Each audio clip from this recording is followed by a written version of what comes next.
बिस्मिल्लाहिर्रहमानिर्रहीम। स्टूडेंट्स अस्सलाम वालेकुम। उम्मीद है आप सब लोग खैरियत से होंगे। तो हाजिर हैं फिज़िक्स 101 के लेक्चर नंबर 22 के साथ। ये मिड टर्म के लिए आखिरी लेक्चर होगा हमारा, तो इसका टाइटल है इलेक्ट्रोस्टैटिक्स 1। तो लेक्चर स्टार्ट करने से पहले आप लोगों से यही रिक्वेस्ट है कि अगर आप हमारे चैनल 5 मैथमेटिक्स पर नए हैं तो प्लीज़ इसको लाजमी सब्सक्राइब करें। वीडियो अच्छी लगे तो कमेंट करें, लाइक करें और दोस्तों में लाजमी शेयर करें। तो चलिए स्टार्ट करते हैं अपना आज का लेक्चर। सबसे पहले हम डेफिनेशन पढ़ते हैं कि इलेक्ट्रोस्टैटिक्स की डेफिनेशन क्या है। It is the branch of physics that studies electric charges at rest. ठीक है, ये फिजिक्स की वो ब्रांच है जिसमें हम चार्जेस को स्टडी करते हैं, लेकिन कौन से इलेक्ट्रिक चार्जेस जो कि साकन होते हैं, जो मोशन नहीं करते। ठीक है, जो मोशन करते हैं चार्जेस उनको हम इलेक्ट्रिसिटी एंड मैग्नेटिज्म में स्टडी करते हैं, वो एक अलहदा ब्रांच है। इट डील्स विद, ये किन चीज़ों से डील करती है। How charges are created. ठीक है, इसमें हम सबसे पहले पढ़ते हैं कि चार्जेस क्रिएट कैसे होते हैं, पैदा कैसे होते हैं charges. How they behave when not moving, तो उनका बिहेवियर किस तरह का होता है जब भी चार्जेस मूव नहीं करते, स्टेशनरी होते हैं, स्टैटिक होते हैं, तो उनका बिहेवियर किस तरह का होता है चार्जेस का, ये भी हम इसमें स्टडी करते हैं। How they exert forces on each other, तीसरा पॉइंट है कि वो एक दूसरे पर फोर्सेस कैसे एग्जर्ट करते हैं। जब भी हम कोई चार्जेस, किसी भी किस्म का चार्ज किसी दूसरे चार्ज के पास लाते हैं तो वो एक दूसरे पर फोर्सेस एग्जर्ट करते हैं। वो हम नेक्स्ट देखेंगे कि कौन कौन सी फोर्सेस होती हैं। ठीक है, नेक्स्ट हमारे पास है कि electrostatic is based on two types of charges. Electrostatic जो है वो दो किस्म के जो चार्जेस हैं ना उन पर बेस करती है। इलेक्ट्रोस्टैटिक की बुनियाद जो है ना वो दो किस्म के चार्जेस पर है, जिनको हम पॉजिटिव चार्ज और नेगेटिव चार्ज बोलते हैं। ठीक है, नेक्स्ट हमारे पास है कि like charges repel, unlike charges attract. ऐसे चार्जेस जो कि सेम चार्ज रखते हों वो एक दूसरे को रिपेल करते हैं, एक दूसरे से दूर होते हैं, एक दूसरे को दूर भगाते हैं। ठीक है, यानी ये देखें कि अगर दोनों चार्जेस हमारे पास पॉजिटिवली चार्ज हैं तो ये देखें ये एक दूसरे को रिपेल करेंगे, एक इस तरफ को जाएगा, एक इस तरफ को जाएगा। ठीक है, अगर दोनों नेगेटिव हों तो भी वो एक दूसरे को रिपेल करेंगे। हाँ, अगर एक दूसरे को जो दोनों चार्जेस हैं वो डिफरेंट है, एक पॉजिटिव है एक नेगेटिव है, तो फिर दोनों ये एक दूसरे पे अट्रैक्शन की फोर्स लगाएंगे। ठीक है, तो ये था हमारा फोर्सेस के बारे में। अब हम देखते हैं कि एग्जांपल्स क्या हैं इनके बारे में। इलेक्ट्रोस्टैटिक की एग्जांपल, ये जो स्टेशनरी चार्जेस हैं, साकिन चार्जेस हैं, ये पैदा कैसे होते हैं, किन किन चीज़ों में हमें ये चार्जेस देखने को मिलते हैं।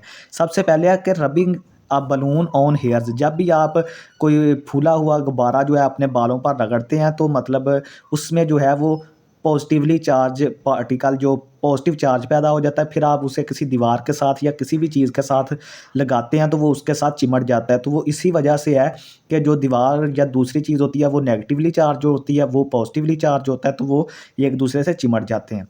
तो नेक्स्ट दूसरा है कि सर्दियों में हमारे जो कपड़े होते हैं ना, वो आपने देखा होगा कि वो चिड़-चिड़ करते हैं, इस तरह करके आवाज़ें भी हल्की-हल्की आती हैं।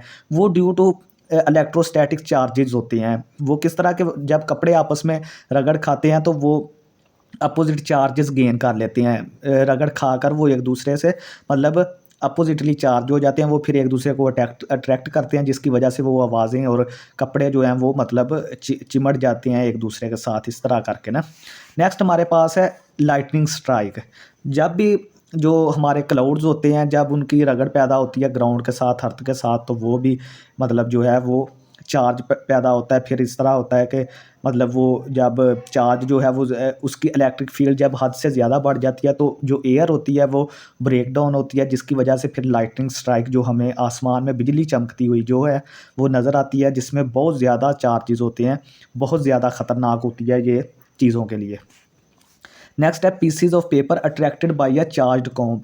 ठीक है, आप अगर किसी कंघे को रगड़ कर या बालों में फेर कर या कपड़े से रगड़ कर किसी पीसीस के करीब लेके जाएंगे, जो कागज़ के पीसीज हैं उनके करीब लेके जाएंगे, तो वो भी जो हैं हमारे पीसीज वो अट्रैक्ट होंगे टूवर्ड्स द कॉम्ब। तो वो इसी वजह से है कि वो मतलब अपोजिटली चार्ज हो जाते हैं, तो जिस वजह से वो एक दूसरे को अट्रैक्ट करते हैं। नेक्स्ट हमारे पास है कूलम्स लॉ। ये बहुत ही अहम लॉ है। ठीक है, ये पेपर पॉइंट ऑफ व्यू से भी अहम है, तो इसको आपने अच्छी तरह याद करना है और समझना भी है। तो ये लॉ क्या स्टेट करता है, this law gives the force between two charges, जब भी दो चार्जेस वो चाहे अपोजिटली चार्ज हों या सेम चार्ज के हों, तो ये हमें उनके दरमियान फोर्स का बताता है। कूलम लॉ हमें उनके दरमियान फोर्स का बताता है कि उनके दरमियान फोर्स कितनी है दोनों चार्जेस के दरमियान। ये जो लॉ है वो स्टेट करता है कि force between two charges directly proportional to product of charges. ये कहता है कि अगर दो चार्जेस पड़े हुए हैं तो जो फोर्स ऑफ अट्रैक्शन है ना वो डायरेक्टली प्रोपोर्शनल होगी उन चार्जेस के प्रोडक्ट के, यानी उन चार्जेस का जो हासिल ज़रब होगा उसके डायरेक्टली प्रोपोर्शनल होगा फोर्स, और इन्वर्सली प्रोपोर्शनल होगा to the square of distance between them. और इन्वर्सली प्रोपोर्शनल किसके होगा कि उनके दरमियान जो डिस्टेंस होगा ना, यानी कि आर, वो उसके स्क्वायर के इन्वर्सली प्रोपोर्शनल होगा, यानी कि जितना ज़्यादा हमारा डिस्टेंस होगा चार्जेस का उतनी फोर्स ऑफ अट्रैक्शन कम होगी, और जितना ज़्यादा उनका प्रोडक्ट होगा चार्जेस का उतनी ज़्यादा फोर्स ऑफ अट्रैक्शन होगी। ठीक है, अब मैथमेटिकली इसको हम इस तरह लिख सकते हैं कि F is directly proportional to Q1 into Q2 over r square, क्योंकि ये आर स्क्वायर के इन्वर्सली प्रोपोर्शनल है और Q1 Q2 के डायरेक्टली प्रोपोर्शनल है। अब इसको जो साइन ऑफ प्रोपोर्शनैलिटी को ख़त्म करने के लिए एक कांस्टेंट लगाएंगे, के कांस्टेंट, इसको कूलम का कांस्टेंट कहते हैं, और ये 9 इंटू 10⁻⁹ न्यूटन मीटर स्क्वायर पर कूलम स्क्वायर इसका यूनिट होता है। ठीक है, वैल्यू इसकी ये होती है, आपने ये वैल्यू याद रखनी है, ये भी पेपर में आ जाती है। ये देखें, अब दो चार्जेस हैं हमारे पास, एक पॉजिटिव एक नेगेटिव, ये एक दूसरे को अट्रैक्ट करेंगे। ये देखें मैंने दो तीर बनाए हुए हैं, तो ये वाला चार्ज जो है इस पर चार्ज Q2 इस पर Q1 फोर्स लगा रहा है, ये Q1 उस पर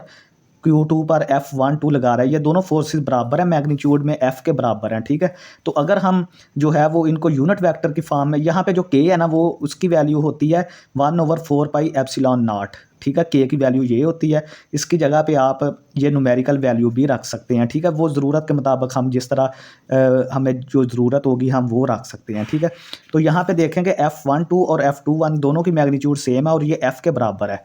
इन terms of unit vector v c, अगर हम इस फार्मूले को in terms of unit vector लिखें तो ये हमारे पास F21 यानी कि जो फोर्स 21 पे लगाता है, इसको हम F12 भी लिख सकते हैं, वो भी इसके बराबर आएगी, लेकिन यहाँ पर जो यूनिट वेक्टर आएगा ना वो फिर 1-2 आ जाएगा। अगर यहाँ पे यूनिट वेक्टर 21 है तो यहाँ पे 21 आ जाएगा। यूनिट ये R जो है ना, R कैप 21, ये यूनिट वेक्टर है along this force along F21।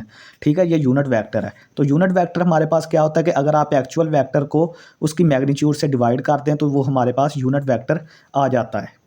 अच्छा, मैं आपको थोड़ा सा ये बता दूं कि जो चार्जेस होते हैं ना ये क्वांटाइज्ड होते हैं। क्वांटाइज्ड का क्या क्या मतलब होता है कि ये फिक्स्ड होते हैं, मीन्स कि अब तक का जो सबसे छोटा चार्ज दुनिया में हम मतलब फाइंड आउट कर सके ना वो चार्ज ऑफ एन इलेक्ट्रॉन है। ठीक है, वो मैं आपको इसकी वैल्यू नेक्स्ट आगे बताऊंगा कि वैल्यू कितनी होती है। ये चार्जेस जो होते हैं वो क्वांटाइज्ड होते हैं। क्या मतलब होता है कि फिक्स्ड होते हैं, यानी कि जो सबसे छोटा चार्ज है वो इलेक्ट्रॉन का चार्ज है, और जो दूसरे चार्जेस होंगे ना, जो भी दुनिया में जितने भी चार्जेस हैं वो इसके मल्टीपल होंगे, यानी कि कोई इसके 2 टाइम्स होगा, कोई 3 टाइम्स होगा, कोई 4 टाइम्स, इस तरह। मतलब कि इसको इस्तेमाल करके हम दूसरे चार्जेस जो हैं वो इसके गुना में होते हैं, यानी कि ये अगर कोई इसकी वैल्यू है तो दूसरे कोई चार्ज अगर होगा वो इसका कोई 2 गुना होगा, कोई 3 गुना, मीन्स कि हम इसको मल्टीपल्स में लिख सकते हैं। इस वजह से हम इसको क्वांटाइज्ड बोलते हैं कि ये चार्जेस जो हैं वो क्वांटाइज्ड होते हैं। और जो बेसिक चार्ज होता है वो चार्ज ऑफ एन इलेक्ट्रॉन होता है, जो कि सबसे छोटा चार्ज इस टाइम पे अभी तक जो है वो हमारे मैयर में आया है जो दुनिया में है। ठीक है, नेक्स्ट हमारे पास टॉपिक है कंडक्टर्स। कंडक्टर्स कौन से मटेरियल होते हैं? ये वो मटेरियल होते हैं जो इलेक्ट्रिक चार्जेस को ईजिली फ्लो करने की इजाज़त देते हैं। वो क्यों फ्लो करने की इजाज़त देते हैं? वो इसलिए देते हैं कि इनमें जो है बहुत सारे फ्री इलेक्ट्रॉन्स होते हैं। वो फ्री इलेक्ट्रॉन जो हैं वो मूव करते रहते हैं इधर उधर, वो फिर जो चार्ज कैरियर्स बन जाते हैं, यानी कि चार्जेस को एक जगह से दूसरी जगह वो इजीली ट्रांसफ़र कर देते हैं। इसी वजह से हमारी जो इलेक्ट्रिसिटी है वो मतलब जो इन कंडक्टर्स में से फ़्लो करती है ईजीली। अब इसकी एग्जांपल जो हैं वो हैं कॉपर, एल्यूमिनियम, गोल्ड वगैरह। ठीक है, इंसुलेटर्स हमारे पास वो मटेरियल्स होते हैं जो हमारे इलेक्ट्रिक चार्जेस को इजीली फ़्लो करने की इजाज़त नहीं देते। इनमें फ्री इलेक्ट्रॉन्स बिल्कुल नहीं होते, जिसकी वजह से जो चार्जेस हैं वो एक जगह से दूसरी जगह मूव नहीं कर सकते। इनकी मिसाल होती है रबर, ग्लास, वुड, ETC। ठीक है, नेक्स्ट हमारे पास है semiconductors. It is a material whose electrical behaviour lies between conductors and insulators. Insulators ठीक है। ये वो मटेरियल्स हैं जिनकी इलेक्ट्रिकल जिनका बिहेवियर जो है वो कंडक्टर और इंसुलेटर्स के दरमियान है। यानी कि ना तो ये पूरे तौर पर कंडक्टर हैं और ना ही ये पूरे तौर पर इंसुलेटर्स हैं, ठीक है। इनके दरमियान में चीज़ है और इनका इस्तेमाल करके हम जितने भी ये इलेक्ट्रॉनिक सर्किट्स होते हैं ना, ये जो मतलब चिप्स वगैरह बनती हैं, इलेक्ट्रॉनिक्स में सर्किट्स बनते हैं, जो मदरबोर्ड बनते हैं, वो सारे जो है वो सेमीकंडक्टर्स का इस्तेमाल करके ही हम बनाते हैं। It has few free electrons. ये जो होते हैं मटेरियल सेमीकंडक्टर्स, इनमें कुछ फ्री इलेक्ट्रॉन्स होते हैं जिसकी वजह से ये थोड़ा सा कंडक्टर्स वाला बिहेवियर भी शो करते हैं। तो सिलिकॉन और जर्मेनियम जो हैं वो हमारे बहुत ही मशहूर जो हैं वो सेमीकंडक्टर्स हैं जो कि इलेक्ट्रॉनिक्स में बहुत ज़्यादा इस्तेमाल होते हैं। We can increase their conductivity by heating light and adding impurities. वो कहता है कि अगर हमने इसकी जो कंडक्टिविटी मतलब है, जो प्रॉपर्टी इसकी कंडक्टर वाली प्रॉपर्टी जो है, अगर हमने इसको इंक्रीज़ करना है तो हम इनको हीट करेंगे। हीट करने की वजह से जो थोड़े से फ्री इलेक्ट्रॉन्स होंगे वो एक्साइट होंगे, ठीक है, जिसकी वजह से वो ज़्यादा तेज़ी से हरकत करेंगे और चार्जेस को ज़्यादा तेज़ी से मूव करवाएंगे। लाइट से भी वो सेम होगा फिनोमिना। और अगर इनमें हम इम्प्योरिटीज़ जो हैं वो ऐड करते हैं तो फिर भी इनकी कंडक्टिविटी को बेहतर बनाया जा सकता है। नेक्स्ट हमारे पास टॉपिक है scalar field. Scalar field is a physical quantity that has magnitude only and is defined at every point in space. Scalar field जैसा कि नाम से ज़ाहिर है कि ये स्केलर क्वांटिटी है कोई।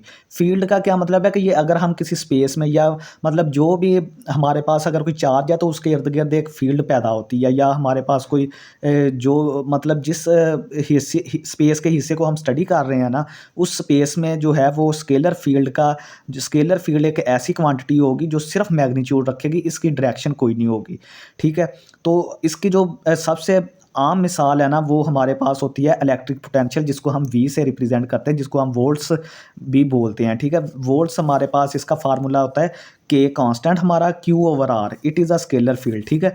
तो ये ऐसी मतलब स्केलर फील्ड ऐसी क्वांटिटीज़ होती हैं जो सिर्फ मैग्नीट्यूड रखती हैं at every point in space. जिस स्पेस को हम स्टडी कर रहे हैं उसके हम किसी भी पॉइंट पर जाके देखें तो इनकी वैल्यू सेम होगी और एक स्केलर होगा, सिर्फ कोई डायरेक्शन नहीं होगी। हमें ये नहीं पता लगेगा कि इसकी ये डायरेक्शन है या इसका इफेक्ट इस डायरेक्शन में है, ये वो चीज़ें नहीं होगी, सिर्फ इसका एक मैग्नीट्यूड होगा कि ये इलेक्ट्रिक पोटेंशियल इतना है, ये चीज़ इतनी है, ठीक है। कोई डायरेक्शन का नहीं इसमें अमल दखल होगा। तो हमारे पास ये होता है, ये क्यों स्केलर फील्ड है जो इलेक्ट्रिक पोटेंशियल है, क्योंकि ये हमारे पास इसका फार्मूला होता है work done by the charge over, हमारे पास जो होता है वो नीचे जो हमारे पास होता है इसमें, अच्छा, इसका होता है formula work done by the electric field and divided by the charge, मतलब जिस वजह से वो इलेक्ट्रिक फील्ड पैदा हुई है, ठीक है। तो ये हमारे पास एक वर्क डन जो होता है, आपको पता है कि वो स्केलर क्वांटिटी होती है, तो इस वजह से इसका सारा इफेक्ट जो इलेक्ट्रिक पोटेंशियल होता है ना वो एक स्केलर फील्ड बन जाता है। इस वजह से हम इसको स्केलर फील्ड बोलते हैं। नेक्स्ट हमारे पास है vector field. It is a physical quantity that has both magnitude and direction at every point in space. अगर किसी फिजिकल क्वांटिटी का हम किसी भी स्पेस के पॉइंट पर अगर उसको चेक करें तो अगर वो बोथ मैग्नीट्यूड और डायरेक्शन उसकी हो तो हम उसको बोलते हैं कि ये वेक्टर फील्ड है, ठीक है। स्पेस के हर पॉइंट पर अगर हम किसी फिजिकल क्वांटिटी को चेक करते हैं तो उसकी हमें बोथ मैग्नीट्यूड और डायरेक्शन दोनों चीज़ें मिल जाती हैं तो हम उसको कहते हैं कि ये हमारी वेक्टर फील्ड है। तो जो इंपॉर्टेंट वेक्टर फील्ड है इलेक्ट्रोस्टैटिक में वो होती है इलेक्ट्रिक फील्ड, जिसको हम ई वेक्टर से रिप्रेजेंट करते हैं। ये देखें ऊपर उस हमने वेक्टर डाला है तो इसका मतलब ये एक वेक्टर फील्ड है। It has both dimension and magnitude in space. Space में इसकी मैग्नीट्यूड और डायरेक्शन दोनों होती हैं, ठीक है। ये कैसे, जब भी कोई चार्ज को हम किसी फील्ड में रखते हैं तो उस पर एक फोर्स अमल करती है जिसको हम इलेक्ट्रिक फील्ड बोलते हैं, ठीक है। ये वो फोर्स होती है जब हम किसी जो चार्ज को है वो रखते हैं, ठीक है, तो उस पर जो फोर्स अमल करती है तो उसको हम इलेक्ट्रिक फील्ड बोलते हैं। ये हम इसको जो है वो लाइंस से रिप्रेजेंट करते हैं, इसकी डायरेक्शन को और इसकी मैग्नीट्यूड को। जो पॉजिटिवली चार्ज होता है उस पर जो इलेक्ट्रिक फील्ड लाइंस होती हैं ना वो आउटवर्ड निकलती हैं, यानी बाहर की तरफ से, चार्ज से बाहर की तरफ निकलती हैं। और जो इनवर्ड होती हैं वो इनवर्ड होती हैं नेगेटिव चार्ज के लिए, ठीक है। जो नेगेटिव चार्ज होता है उस पर जो इलेक्ट्रिक फील्ड लाइंस एक्ट करती हैं वो इस डायरेक्शन में, ये देखें मैंने बनाई हुई, ठीक है। ये आप यहाँ से समझ सकते हैं। इसका फार्मूला होता है के Coulomb constant q over r square, और ये हमारा आर वेक्टर जो है ये होता है F over Q not. F हमारी वो फील्ड फोर्स इलेक्ट्रिक फील्ड बटा क्यू जो है वो यूनिट चार्ज होता है जिसकी वजह से वो पैदा हो रही हैं, ठीक है। ये आप दोनों फार्मूले इसमें जो है वो इस्तेमाल कर सकते हैं। वो आपकी रिक्वायरमेंट होती है कि आपको जो गिवन न्यूमेरिकल है या जो स्टेटमेंट है उसमें क्या-क्या चीज़ें दी गई हैं, आप ये भी इस्तेमाल कर सकते हैं और ये भी इस्तेमाल कर सकते हैं। ये दोनों फार्मूले एक ही हैं। This is electric field due to a point charge. ये जो है वो पॉइंट चार्ज की वजह से इलेक्ट्रिक फील्ड पैदा होती है। जब भी हम किसी चार्ज को किसी फील्ड में रखते हैं तो वहाँ पे इलेक्ट्रिक फील्ड पैदा होती है। नेक्स्ट हमारे पास है कि अगर हमने पॉजिटिव और नेगेटिव 2 चार्जेस रखे हुए हैं तो यहाँ से हमारे पास ये देखें, पॉजिटिव से हमारे पास बाहर की डायरेक्शन से निकलती हैं इस तरह करके, नेगेटिव से हमारे अंदर की जानिब, ये देखें, ठीक है। ये फिर इलेक्ट्रिक फील्ड लाइंस इस तरह का आके मिलती हैं जिसकी वजह से ये दरमियान में अट्रैक्शन पैदा होती है। ये आप इस तस्वीर से देख सकते हैं, ठीक है, कि पॉजिटिव से आउटवर्ड निकलती हैं और माइनस जो है वो इनवर्ड जाती हैं।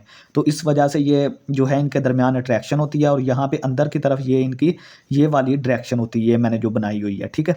इसकी कुछ प्रॉपर्टीज़ हैं कि start from positive and and on negative charge. ये पॉजिटिव चार्ज से स्टार्ट होती हैं और नेगेटिव चार्ज पे जाके एंड होती हैं। ये देखें, इसकी डायरेक्शन अभी इस तरफ से निकल रही है, पॉजिटिव चार्ज से निकल रही है और नेगेटिव चार्ज की तरफ जाके इसका एंड हो जाएगा। दे नेवर इंटरसेक्ट, ये कभी भी एक दूसरे को इंटरसेक्ट नहीं करेंगी, ठीक है। डेंसर लाइन स्ट्रॉन्गर फील्ड, अगर ये जो लाइंस है इनकी डेंसिटी ज़्यादा है, ठीक है, ये थिक हैं, मोटी हैं, तो इसका मतलब ये है कि स्ट्रॉन्ग इलेक्ट्रिक फील्ड पैदा हुई है यहाँ पे। Total electric field is the vector sum. अगर हमारे पास चार्जेस हैं, मतलब 3-4 इन्फिनिट चार्जेस हैं, तो उनके जो इलेक्ट्रिक फील्ड का सम होगा वो उनका वेक्टर सम होगा। सभी जो अलग-अलग चार्जेस पर इलेक्ट्रिक फील्ड पैदा हुई हैं, सबको हम अगर सबका वेक्टर सम कर दें तो वो हमारे पास टोटल नेट जो है नेट हमारे पास आ जाएगी, नेट इलेक्ट्रिक फील्ड। ये देखें, नेट इलेक्ट्रिक फील्ड किसके बराबर होती है, E1 + E2 + E3। ये डिफरेंट चार्जेस पर पैदा हो रही हैं, तो इस वजह से हमने इनको सम किया तो ये टोटल के बराबर आ गई। It is related by electric potential as, electric potential से इसका जो तल्लक होता है वो इस तरह होता है कि ये ई जो है वो हमारे पास माइनस डेल्टा वी के बराबर होती है, ठीक है। जो वी है वो हमारा इलेक्ट्रिक पोटेंशियल है, तो डेल्टा जो है यहाँ पे ग्रेडियंट है, ठीक है। तो इसका जो माइनस साइन है वो इस वजह से है कि जो मतलब हमारे पास इसकी डायरेक्शन जो होती है ना इलेक्ट्रिक फील्ड की, वो इलेक्ट्रिक पोटेंशियल के मुखालफ होती है, इसलिए ये माइनस का साइन आया हुआ है। Electric field between parallel plates is uniform. अगर दो हमारे पास पैरेलल प्लेट्स हैं मेटल की, एक पॉजिटिवली चार्ज एक नेगेटिवली चार्ज, तो इन पर जो होगी पैदा इलेक्ट्रिक फील्ड वो यूनिफॉर्म होगी और उसकी वैल्यू ये होगी, ठीक है। ये देखें, sigma over epsilon naught, lines are straight equally spaced and parallel. जो लाइंस पैदा होंगी वो सारी इक्वली स्पेस्ड होंगी, स्ट्रेट होंगी और सारी जो है वो यूनिफॉर्म होगी, पैरेलल होगी आपस में, ठीक है। अब हम जो है वो मेथड देखते हैं कि किसी इलेक्ट्रॉन पर जो है वो सबसे पहले चार्ज जो है वो कैसे मेजर किया गया था कि एक इलेक्ट्रॉन पर कितना चार्ज होता है। तो उसके लिए हम मिलीकन्स आयल ड्रॉप मेथड इस्तेमाल करेंगे। ये हमारे पास एक चैम्बर होता है, इसमें दो जो है वो अपोजिटली चार्ज मेटल प्लेट्स होती हैं। एक बाहर से एटोमाइज़र होता है। एटोमाइज़र क्या होता है, जिस तरह स्प्रे करने वाला फुआरा होता है ना, उस टाइप की है। तो उससे हम जो है वो इसके अंदर जो ऑयल के जो ड्रॉप्स हैं ना वो स्प्रे टाइप वो करेंगे, इसके अंदर स्प्रे कर देंगे चैम्बर के अंदर, ठीक है। अब ये जो नेगेटिव और पॉजिटिव प्लेट्स हैं इसकी वजह से एक इलेक्ट्रिक फील्ड अंदर पैदा हुई है, ठीक है। और दूसरा ये है कि ये जो चार्जेस हैं इनका जो ऑयल ड्रॉप्स हैं ये इनका वज़न भी है कोई ना कोई, जो कि mg के बराबर है और नीचे की जानब अमल कर रहा है हर ड्रॉप का वज़न। और दूसरा ये है कि ये इनके दरमियान एयर है, दोनों प्लेट्स के दरमियान वो इलेक्ट्रिक फील्ड में जो पैदा हुई है उस पर ये जो ड्रॉप्स हैं ऑयल के वो तैरते फिरेंगे। जिस तरह कोई चीज़ पानी पे तैरती है ना, उस तरह ये सेम वहाँ पे भी तैरते फिरेंगे, ये जो हमारे हैं यहाँ पे, ठीक है, ऑयल के ड्रॉप्स। तो उन पर एक बायोंट फोर्स लगेगी जो हमने मतलब पीछे फ्लूइड डायनामिक्स में मेरे ख्याल में पढ़ी थी। तो मतलब जो अपवर्ड फोर्स होती है ना, बायोंट फोर्स, तो वो उस पर लगेगी, ठीक है। वो हमने उसको बी से रिप्रेजेंट किया है। एक फोर्स वेट की फोर्स है जो इनके तेल के जो ड्रॉप्स हैं वहाँ उनके है वो डाउनवर्ड mg के बराबर है और डाउनवर्ड एक्ट करती है। फिर तीसरी फोर्स है इलेक्ट्रिक फोर्स, जो कि अपवर्ड और डाउनवर्ड हो सकती है। ये डिपेंड करता है कि आपने जो चार्ज प्लेट रखी हुई हैं वो उन पर डिपेंड करती हैं कि वो अपवर्ड कर रही हैं या डाउनवर्ड कर रही हैं, जिसकी मिकदार जो है वो QE है, ठीक है। Q चार्जेस हैं और E जो है इलेक्ट्रिक फील्ड है, ठीक है। अब हम इनको इक्विलिब्रियम कंडीशन में देखते हैं, बैलेंस कंडीशन में वो क्या होगी कि QE जो है वो अगर अपवर्ड फोर्स है, मतलब QE जो है वो बराबर किसकी हो जाएगी, mg - b। mg की जो डायरेक्शन है वह डाउनवर्ड है इसलिए पॉजिटिव है, इसकी डायरेक्शन बी की जो है वो हमारे पास अपवर्ड है, तो इसलिए ये माइनस आ गया साथ, ठीक है। तो यहाँ से हम क्यू की value m g minus b over e रख सकते हैं। तो ई जो है वो हमारे पास वोल्टेज ओवर डिस्टेंस होता है, ठीक है। ई जो होता है वो वोल्ट्स ओवर डिस्टेंस डी होता है। तो इस यहाँ से हमने जो ई की वैल्यू है ना वो नीचे रख के वी बटा डी, तो डी ऊपर चला गया और वी नीचे आ गया। अब अगर आप ये जो वैल्यूज़ हैं वो पुट करेंगे यहाँ पर, तो हमारे पास चार्ज ऑफ इलेक्ट्रॉन आ जाएगा, ठीक है। ये चार्ज ऑफ इलेक्ट्रॉन कितना होता है 1.6 इंटू 10⁻⁻⁹ कूलम, और ये चार्ज जो है वो क्वांटाइज्ड होता है, वो मैं आपको पहले भी बता चुका हूँ। अब एप्लीकेशन देखते हैं इलेक्ट्रोस्टैटिक्स की, ठीक है। इलेक्ट्रोस्टैटिक्स की बहुत सारी जो हैं वो हमारे पास रियल लाइफ में हैं। जो हमारे प्रिंटर्स, फोटोकॉपियर मशीन या लेज़र, जो फोटोकॉपियर और लेज़र मशीन जो होती है ना, उस पर भी यही चीज़ सेटिस्फाई होती है जो इलेक्ट्रोस्टैटिक्स की है। These machines use electric field to place toner in the right places, ठीक है। ये मशीन जो होती है ना, जो टोनर होता है या इंक पाउडर होता है, वो जब हम प्रिंटर में इस्तेमाल करते हैं, जो टोनर होता है, ठीक है, वो राइट प्लेसेस, उसको बताना कि किस किस जगह पे वो आपने स्याही लगानी है पेज पर, तो उसके लिए भी हमारे पास इलेक्ट्रिक फील्ड्स का इस्तेमाल होता है।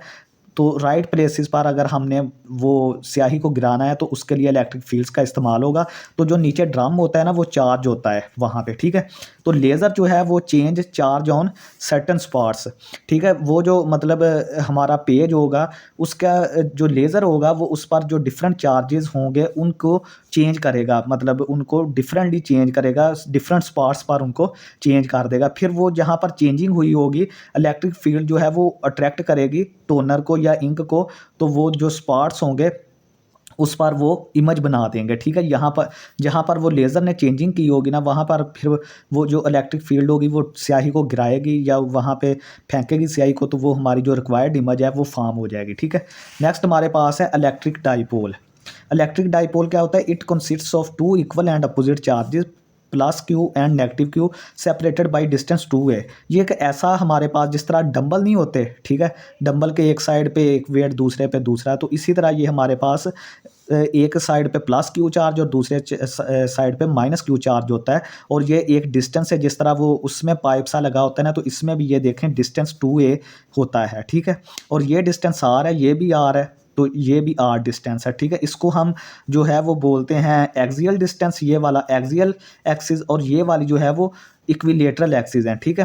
अब हम पढ़ते हैं कि डाइपोल मूवमेंट क्या होता है। A vector quantity representing the strength and direction of dipole, ठीक है। ये एक वेक्टर क्वांटिटी है जो कि हमें स्ट्रेंथ और डायरेक्शन बताती है डाइपोल की, ठीक है। ये जो डाइपोल हमने बनाया है पॉजिटिव और नेगेटिव चार्ज का, इसकी जो डायरेक्शन है वो हमें डाइपोल मूवमेंट से पता लगती है, और इसकी स्ट्रेंथ भी इसी से पता चलती है। इसका फार्मूला होता है Q इंटू 2a, यानी कि चार्ज कोई भी ले लें आप, Q या दोनों चार्ज क्यू हैं तो आपने क्यू ही लेना है यहाँ पे, ठीक है। एक माइनस प्लस है तो आपने सिर्फ क्यू लेना है। अगर हमने पी और क्यू लिया है, सॉरी पी, दोनों चार्जेस पी लिए हैं, तो यहाँ पे पी आ जाएगा। तो क्यू चार्ज को आपने 2a डिस्टेंस से मल्टीप्लाई कर देना है, और ये एन जो है वो यूनिट वेक्टर है इन द डायरेक्शन ऑफ जो इलेक्ट्रिक फील्ड है, ठीक है, in the direction of electric field. अब हम बात करते हैं कि its direction is negative to positive charge, units are coulomb metre, ठीक है। इसकी डायरेक्शन जो होती है ना वो नेगेटिव से पॉजिटिव चार्ज की तरफ, इस तरफ होती है, ठीक है। और इसके चार्जेस जो हैं वो कूलम मीटर हैं, ठीक है। अब हम देखते हैं कि डाइपोल पर इलेक्ट्रिक फील्ड की क्या होती है, जो क्वांटिटी है वो कौन सी होती है, ठीक है। तो ये हम सबसे पहले इस एक्सियल पे देखेंगे, एक्सियल एक्सिस पे देखेंगे, ठीक है। एक्सियल एक्सिस पे होती है 1/4 पाई एप्सिलॉन नॉट, या इसको आप के भी लिख सकते हैं, ये के की वैल्यू है। तो 2q ओवर r की पावर 3, ठीक है। ये देखें, ये हमारे पास ये r, ये वाला r और ये वाला r, इसका क्यूब करते हैं तीनों का, और ये 2q, ठीक है। इन दोनों को ऐड कर दें चार्जेस को, प्लस q और हमारे पास जो माइनस क्यू है, इनको अगर ऐड करें तो ये 2q बनता है। और ये r जो है वो very very much greater than a है, ठीक है। और जो हमारे पास अपवर्ड एक्सिस हैं, परपेंडिकुलर एक्सिस हैं चार्जेस के, डाइपोल के जो परपेंडिकुलर एक्सिस हैं, वहाँ पर जो फोर्स होती है इलेक्ट्रिक फील्ड, वो हमारे पास होती है के P/R3, ठीक है, P/R3 ये आपने वैल्यूज़ याद रखनी है, ये पेपर में आ सकती हैं एज ए MCQs, ठीक है। ये वैसे लॉन्ग के लिए नहीं इतनी, ये शॉर्ट के लिए नहीं, आपने ये चीज़ ज़ुबानी याद रखनी है, ठीक है। नेक्स्ट हमारे पास है पोटेंशियल एनर्जी इन डाइपोल, ठीक है। अब देखेंगे अगर ये मैंने थोड़ा सा यहाँ पे सेटअप बनाया, ये एक हमारा डाइपोल जो है ना प्लस चार्ज और माइनस चार्ज के साथ ये हमारा एक इलेक्ट्रिक फील्ड में पड़ा हुआ है, ये हमारी इस तरफ इलेक्ट्रिक फील्ड है। और ये जो फोर्स होती है ना, अगर पॉजिटिव चार्ज है तो इसके मुखालफ सिमत में होती है, और अगर नेगेटिव चार्ज है तो यहाँ से इस तरफ होगी, ठीक है। ये फोर्स जो पॉजिटिव की वजह से है, तो जिस सिमत में इलेक्ट्रिक फील्ड होती है ना, इलेक्ट्रिक फील्ड पॉजिटिव की, वो इस सिमत में आउटवर्ड होती है, तो फोर्स भी इसी सिमत में होगी। और जो माइनस चार्ज है उसकी जो है वो इनवर्ड होती है, लेकिन इसके लिए हम डिफरेंट उल्ट इस्तेमाल करते हैं, अपोजिट इस्तेमाल करते हैं, यानी कि इसकी फोर्स की डायरेक्शन इस तरफ होगी। अब ये देखें, एक फोर्स इस तरफ लग रही है और एक फोर्स इस तरफ लग रही है, और ये जो डाइपोल है ना, इसका इलेक्ट्रिक फील्ड के साथ जो एंगल है ना, वो हमने थीटा, ये थीटा कंसीडर किया है, ठीक है। तो जब ये फोर्स इस तरफ लगेगी और इस तरफ लगेगी, तो ये इस तरह क्लॉकवाइज डायरेक्शन में घूम जाएगा, तो एक टार्क पैदा होगा जिसकी वैल्यू होगी P/E, जो कि हम जिसको PE sin थीटा भी लिख सकते हैं, ठीक है। The potential energy of the U is, अब हम देखेंगे अगर ये जो टार्क है ये इस सिमत में इसको घुमा रहा है, तो हम अगर थोड़ा सा इसको रोटेट करें इस सिमत में, अपोजिट सिमत में, तो हमें कोई ना कोई फोर्स लगानी पड़ेगी, वर्क डन करना पड़ेगा, तो वही वर्क डन हमारा जो है वो एज ए पोटेंशियल एनर्जी होगा, और उसकी सिमत जो है वो माइनस होगी, क्योंकि हम इसके मुखालफ सिमत में लगा रहे हैं। ये चीज़ इस तरफ मूव कर रही है टार्क की वजह से, और हम फोर्स जो है वो इस तरफ लगा रहे हैं, तो वो फोर्स की क्या हमारे पास होगी, उसको हम करते हैं यू से रिप्रेजेंट करते हैं, वो P.E cos थीटा हो जाएगी, -P.E cos थीटा, और थीटा जो है वो एंगल है between P and E, P और E के दरमियान, ठीक है। जब ये चीज़ ये देखें कि ये जब फोर्स इस तरह घूम के यहाँ पे इसके पैरेलल आ जाएगी इलेक्ट्रिक फील्ड लाइन के, तो ये चीज़ सारी जो है वो ज़ीरो हो जाएगी, ठीक है। जो हमारे पास जो है वो एनर्जी है वो मिनिमम होगी, थीटा इज इक्वल टू 0, जब ये डाइपोल का और इलेक्ट्रिक फील्ड का जो हमारे पास एंगल होगा, ये यानी जब घूम कर इसके पैरेलल हो जाएगी, तो इसके फिर इसके बाद नहीं घूम सकेगी, तो इसका जो एंगल होगा वो 0 होगा, तो तब हमारे पास जो है मिनिमम पोटेंशियल एनर्जी आ जाएगी, जब डाइपोल जो है वो अलाइन हो जाएगा इलेक्ट्रिक फील्ड के। और जब थीटा हमारा 180 डिग्री होगा तो ये मैक्सिमम हो जाएगी, क्योंकि डाइपोल जो है वो अपोजिट मूवमेंट कर लेगा, यानी कि अगर इस तरह था पहले इस तरह करके, फिर ये घूम कर इस तरफ हो जाएगा, यानी दूसरी तरफ 180 पर घूम जाएगा, तो फिर इसकी वैल्यू जो है वो मैक्सिमम होगी। अब हम देखते हैं कि वर्क डन इन रोटेटिंग या डाइपोल, अगर हमने इसको ये फ़र्ज़ करें कि ये पहले हमने थोड़ा सा इसको घुमाव दिया था, इस तरफ वर्क किया था, जो पोटेंशियल एनर्जी की थी वो हमने इसको θ1 पोजीशन पर ले गए थे थोड़ा सा घुमाकर, अब हमने इसको मज़ीद घुमाकर θ2 पोजीशन पर ले गए हैं। तो अब हम वर्क डन कैसे मालूम करेंगे कि इन दो पॉइंट्स पर θ1 और θ2 पर जो हमारी पोटेंशियल एनर्जीज थी, अगर उनका हम डिफरेंस ले लें तो वो हमारा टोटल वर्क डन होगा इन रोटेटिंग अ डाइपोल, ठीक है। जो हमने टोटल डाइपोल को रोटेट करने के लिए वर्क डन किया है, वो हम इन दो पोजीशंस पर जो पोटेंशियल एनर्जी होगी, अगर उनको डिफरेंस ले लें उनका, तो वो हमारा वर्क डन होगा। The work done to rotate dipole from angle θ1 to θ2 is the uniform electric field, ठीक है, कि वो हमारे पास यूनिफॉर्म इलेक्ट्रिक फील्ड होगी, तो हम W बराबर आ जाएगा U θ1 माइनस U θ2।